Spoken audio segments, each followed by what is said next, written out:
මේ මැදින් එහාට මෙහාට බස් යනවා ගණන් ගන්න එපා ඔයාලා. ඔයාලා බලනවා ඇති මම මොකද මේ පාරේ කරන්නේ කියලා. මම මේ ඉන්දියාව පැත්තේ ආවා යාළුවනේ. ලෝකේ මිල අධිකම නිවහන බලන්න. ඔව් මිල අධිකම. ඒකට නමකුත් තියෙනවලු යාළුවනේ. ඇන්ට්ලියා කියලා. ඔයාලට පෙන්වන්න දෙයි ගෙදර. දැක්කොත් පුදුම හිතේ යාළුවනේ. ඔය තියෙන්නේ යාළුවනේ ගෙදර. බලන්නකෝ එක එක ඇන්ගල් එකට ෆොටෝ ටිකක් තියෙනවා.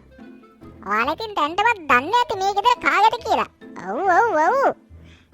ඉන්දියාවේ සුප්‍රසිද්ධ ලෝක ධනවතෙකු වන මුකේෂ් අම්බානිගේ ගෙදර තමයි මේ. ඔය ඉන්නේ දෙකම යාළුවනේ.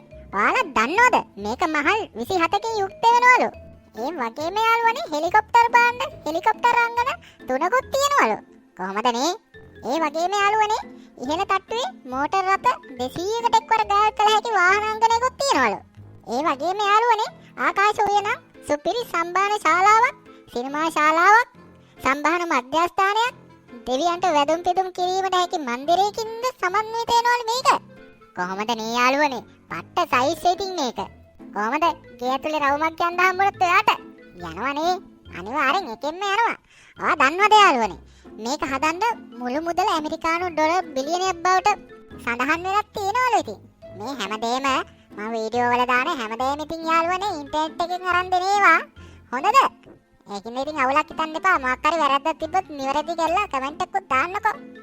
එහෙනම් යාළුවනේ අදට මේ වීඩියෝ එක ඉවරයි. ඊළඟ වීඩියෝ එකේ හම්බ වෙනකල් ගිහින් එන්න. බයි. යමන් ඉන්දියාවේ යමන්.